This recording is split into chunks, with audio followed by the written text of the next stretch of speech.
Uttaranchal University, Dehradun, NAC A+ accredited university. Hi hello నమస్తే welcome to our channel మనం TV. నేను మీ శాన్వి. ఈ రోజు మనతో పాటు సీనియర్ పొలిటికల్ అనలిస్ట్ డివి శ్రీనివాస్ గారు ఉన్నారు. ఆయనతో మాట్లాడి ప్రస్తుత రాజకీయాల గురించి తెలుసుకుందాం. హాయ్ సార్, నమస్తే.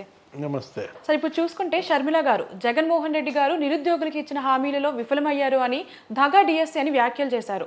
అలాగే రోడ్డు మీదనే బైఠాయించారు. అలాగే రాత్రంతా కాంగ్రెస్ పార్టీ ఆఫీస్లోనే పడుకున్నారు అని చెప్పేసి వార్తలు వచ్చాయి. అసలు ఏం జరుగుతుందంటారు?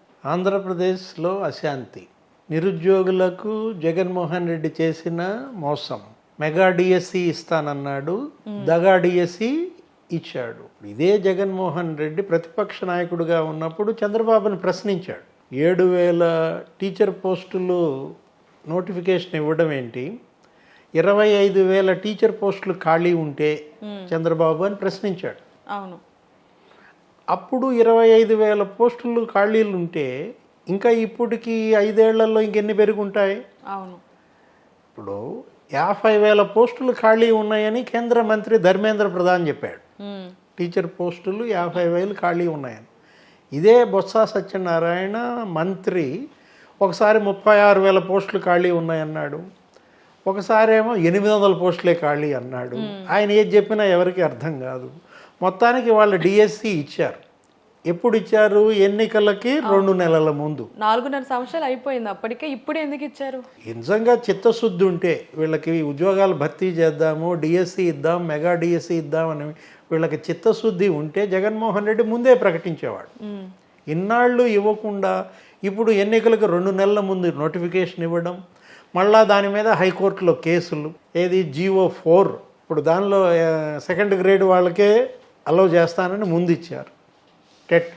ఆ తర్వాత ఏం చేశారు, బీఈడి వాళ్ళను కూడా అర్హులుగా ప్రకటిస్తూ మెమో ఇచ్చారు.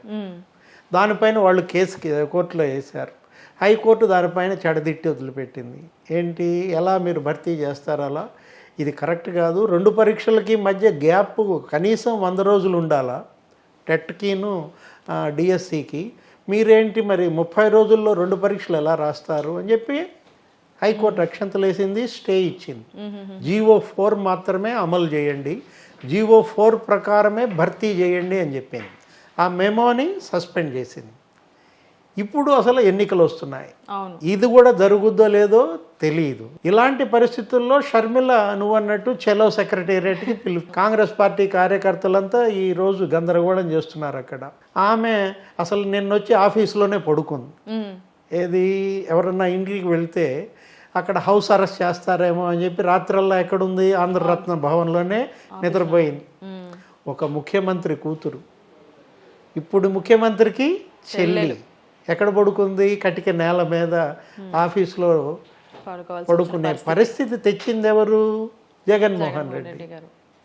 వాళ్ళ చెల్లికి జరిగిన అవమానానికి అన్న తల నేలకు కొట్టుకోవాలి. ఇప్పుడు ఆ చెల్లిపై పెడుతున్నటువంటి అసభ్య పోస్టులు, ఆమె కులాన్ని కించపరుస్తూ, ఆమె అసలు రెడ్డే కాదు బ్రాహ్మణ్ అంటూ, మురసపల్లి షర్మిల శాస్త్రి అంటూ, ఆమెకు లేనటువంటి నిందలేస్తూ, ఏ విధంగా సోషల్ మీడియాలో జగన్మోహన్ రెడ్డి, వైసీపీ కార్యకర్తలు వాళ్ళందరూ కూడా ఎలా పోస్టులు పెడుతున్నారో చూసాం.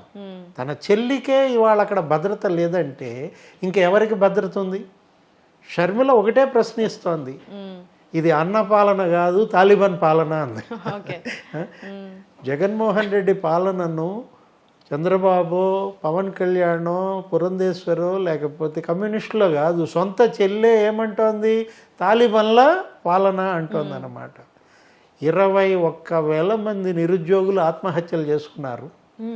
NCRB survey. ఆమె చెప్తోంది, ఎవరు? షర్మిల. ఇదా మీరు ఇచ్చిన హామీ? కానీ వైసీపీ నాయకులు ఏం చెప్తున్నారంటే మేము చాలా వరకు ఉద్యోగాలు ఇచ్చామని చెప్తున్నారు. అది కూడా అడిగింది. ఏంటి, వాలంటీర్ పోస్టులా ఇచ్చేది ఉద్యోగాలు, నెలకి 5,000 జీతంతో ఇచ్చేది, అది కూడా మీ కార్యకర్తలకు కదా. వాళ్ళ ప్రశ్నిస్తోంది అందరూ కూడా. APPSC ద్వారా ఎన్ని ఉద్యోగాలు ఇచ్చారు? ఇప్పుడు నువ్వే చెప్పావు కదా, చంద్రబాబుని నిలదీసావు కదా, 25,000 పోస్టులు ఖాళీ ఉంటే 7,000తో డిఎస్సి ఇవ్వటం ఏంటి చంద్రబాబు అని అడిగిన పెద్ద మనిషి ఇవాళ డిఎస్సి 5 ఏళ్లలో ఎందుకు ఇవ్వలేదు? అది కూడా ఎలక్షన్ ముందు ఇవ్వడం ఏంటి? 6,000 పోస్టులకే ఇవ్వడం ఏంటి? ఆంధ్రప్రదేశ్లో ఇవాళ 30 లక్షల మంది నిరుద్యోగులు ఎన్రోల్ అయి ఉన్నారు. ఎంప్లాయ్మెంట్ ఎక్స్చేంజ్లో నమోదైన వాళ్ళ సంఖ్య, ఇంకా నమోదు కాని వాళ్ళ సంఖ్య ఇంకెంత ఉందో. ఇప్పుడు ఈ పోస్టులకే 10 లక్షల మంది దరఖాస్తులు పెట్టుకున్నారంట, ఈయన ఇచ్చిన 6,000 పోస్టులకే. ఇలాంటి పరిస్థితుల్లో నిరుద్యోగం ఇవాళ ఎంత తీవ్రంగా ఉందనేది అక్కడ కనపడుతోంది అన్నమాట. లైఫ్ అండ్ డెత్ సమస్య. యువతకు ఉద్యోగం అనేది అది జీవన్ మరణ సమస్య. ఉద్యోగం దొక్కితే అతని లైఫ్ మారిపోతుంది. అలాంటి పరిస్థితుల్లో వాళ్ళు ఏకాగ్రతతో చదువుకునే పరీక్షలు ఎప్పుడు నిర్వహించాలి? ఎలక్షన్కి నెల రోజుల ముందు పెడతావా? నిజంగా పెట్టాలన్న చిత్తశుద్ధి ఉంటే ఇలా చేస్తారా? ఇప్పుడు హైకోర్టు ఏమంది, 100 రోజులు వ్యవధి ఎందుకు ఇవ్వలేదు 2 పరీక్షల మధ్య అని అడిగింది. షర్మిల అదే ప్రశ్నించింది. రాజశేఖర్ రెడ్డి నాన్న హయాంలో 180 రోజులు ఇచ్చారు 2 పరీక్షలకి మధ్య గ్యాప్, నువ్వెందుకని 30 రోజులే ఇచ్చావని ప్రశ్నిస్తోంది. ఇప్పుడు ఈ పరీక్షలు చదవాలంటే నీకు తెలుసు 150 పుస్తకాలు చదవాలి, సిలబస్ 150 బుక్స్ ప్రిపేర్ అవ్వాలి. ఎగ్జామ్ రాయాలంటే మనం 30 రోజుల్లో 150 పుస్తకాలు నువ్వు చదువుతావా అన్నా అని అడుగుతాను. అంటే రోజుకి 5 పుస్తకాలు ప్రిపేర్ అవ్వగలవా అని అడిగింది అనమాట తను. వాళ్ళ షర్మిల నిలదీస్తోంది, షర్మిల ప్రశ్నిస్తోంది అంటే నిరుద్యోగుల పక్షాన. వాళ్ళ తెలుగుదేశం కానీ జనసేన కానీ వీళ్ళేమంటున్నారు, ఆమెను చంద్రముఖి అంటున్నారు. చంద్రబాబు స్క్రిప్ట్ ఆమె చెప్తోంది అంటున్నారు. ప్రజల తరపున మాట్లాడే ప్రతి ఒక్కళ్ళు ఇవాళ చంద్రబాబు స్క్రిప్ట్ అంటారా? దత్తపుత్రిక అంటారు, దత్తపుత్రుడు అంటారు. అది కాదు కదా. నీ వైఫల్యం ఏంటి? నువ్వు ఎక్కడ తప్పు చేశావు? మెగా డిఎస్సి ఇస్తానన్నావు, దగా డిఎస్సి చేశావు అనేదే కదా ఇవాళ ప్రజలందరిలో కూడా. మీకు తెలుసు ఏంటి, తెలంగాణ ఎన్నిక ఏం జరిగింది? తెలంగాణలో కేసీఆర్ ఓడిపోతాడని ఎవరన్నా అనుకున్నారా? అస్సలు అనుకోలేదు. కేసీఆర్ ఎందుకు ఓడిపోయాడు? దీనికే కారణం ఏంటి?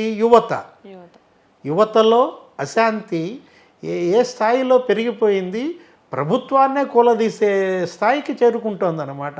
ఎందుకని? వాళ్ళకి ఇచ్చిన వాగ్దానాలు ఏంటి, మీరు చేస్తోంది ఏంటి? నీళ్లు, నిధులు, నియామకాలతో వచ్చింది తెలంగాణ. ఆ నియామకాలు లేకుండా పోయింది. ఆయన డిఎస్సి ఇచ్చాడు, ఆయన కూడా నోటిఫికేషన్లు ఇచ్చాడు, ఎవరు? కేసీఆర్ కూడా. కానీ ఏం చేశారు అక్కడ blunder mistake, question paper leakage. ఏది వరుస పెట్టి ప్రతి క్వశ్చన్ పేపరు లీక్ అయిపోయేసరికి గందరగోళం అయిపోయి దానిపైన ఆత్మహత్యలు చేసుకుని అల్లరైపోయి అది కాస్త ఎవరి మెడకు చుట్టుకుంది? కేసీఆర్ మెడకి చుట్టుకుంది. అలాంటి నాయకుడే ఓటమి పాలయ్యాడు. అంటే యువతలో అశాంతి గనక పెరిగితే ఏ ప్రభుత్వము మనలేదు, ఏ పార్టీ కూడా అధికారంలోకి రాలేదన్నమాట. ఒక పక్క తెలంగాణలో మనకు అది కనపడుతోంది కళ్ళ ముందు. అయినా కూడా జగన్మోహన్ రెడ్డిలో మరి మార్పు రాకపోతే, గుణపాఠం నేర్చుకోకపోతే ఏం జరుగుతుంది? ఏ యువత అయితే తెలంగాణలో కేసీఆర్ని ఓడించారో అదే యువత చేతుల్లో జగన్మోహన్ రెడ్డి కూడా ఓటమి తప్పదన్నమాట. ఇప్పుడు షర్మిల గారు చేసింది అయితే తప్పు కాదు, ఎందుకంటే వాస్తవాన్ని అడిగారు. కానీ పోలీసులు వచ్చి వాళ్ళని కార్యకర్తలు అదుపులోకి తీసుకోవడం ఏ విధంగా చూడొచ్చు? అదే కదా గత 5 ఏళ్లుగా జరుగుతున్నది. అదే ప్రశ్నించే గొంతుని నొక్కేయడం. ఎవరన్నా విమర్శించినా, ఏదన్నా ఒక మాట ప్రశ్నించినా, ఇలా చేసావేంటి అని అడిగితే వెంటనే పోలీసు, మళ్ళీ వాళ్ళ మీద తప్పుడు కేసులు. ఇప్పుడు షర్మిల మీద కూడా కేసు పెట్టుంటారు. ఇప్పుడు అధికారం ఉంది అని చెప్పేసి పొగరంటారా? మొన్న ఆల్రెడీ పవన్ కళ్యాణ్ మీద కేసు పెట్టారు. ఏదో వాలంటీర్ల గురించి ఆయన ఎప్పుడో 8 నెలల క్రితం ఏలూరులో ఏదో మాట్లాడాడని నిన్న కేసు పెట్టారు. ఇప్పుడు ఈమె మరి రోడ్డు మీద బైఠాయించిందని చెప్పి షర్మిల మీద కూడా కేసు బహుశా ఇవాళ రేపో పెడతారు. ఈ కేసులతో, ఈ అణిచివేతతో, పోలీసులతో నిర్బంధం మధ్య ప్రజాభిప్రాయాన్ని అణిచివేయలేరు. ఎందుకంటే అదే జరిగితే ఇవాళ ఇప్పటికీ కూడా మనం బ్రిటిష్ రూల్లోనే ఉండేవాళ్ళం, స్వాతంత్రం వచ్చేది కాదనమాట. అణచివేత ఎక్కడుంటుందో తిరుగుబాటు అక్కడే ఉంటుందండి. Thank you sir. నమస్తే.